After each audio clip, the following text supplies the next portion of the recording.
Charlotte Huck's Children's Literature by Kiefer and Tyson.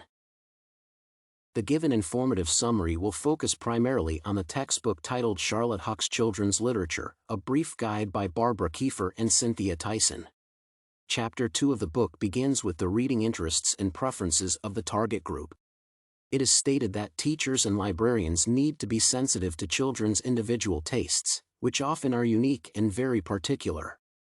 The next important point is focused on age and gender differences in regard to reading interests. Although there is no clear data on such distinctions, it is stated that in schools and home settings where traditional sexual stereotypes are downplayed, boys and girls share enthusiasm for many common favorites.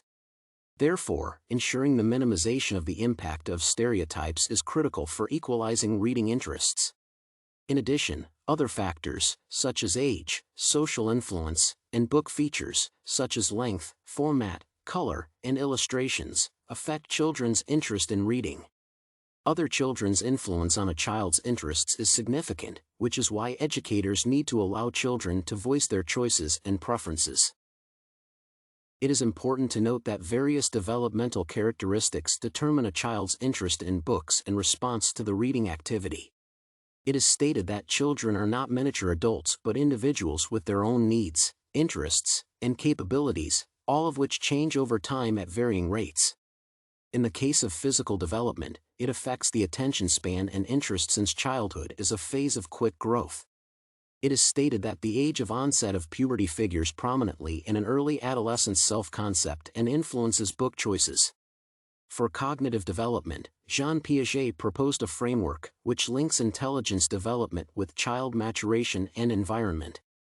For example, kindergarten and preschool children's perception is direct, which is why drawing, play, and language are critical. Moral development is influenced by the ideas of justice and fairness, where children view issues in a black and white perspective with an emphasis on an act itself irrespective of intent.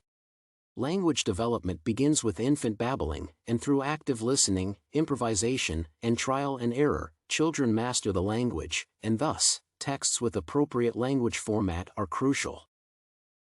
Personality development is also important for managing the reading interests of children. For example, psychologist Erik Erikson sees human emotional and social development as a passage through a series of stages. Children's age and developmental stage are integral in determining their interest in the reading activity.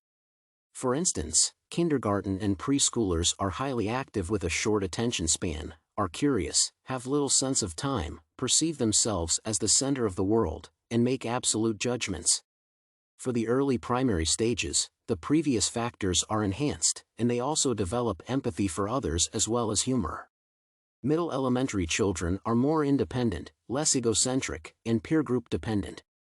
For middle school children, a peer group is highly influential, egocentrism is focused on perceived problems, sensitivity is elevated for relationships, and they can appreciate complex topics. In the case of response, younger children are motor-oriented, where they act out the reading, and older children prefer personal reading, where they exhibit devotion to authors or genres as part of their identity and personality.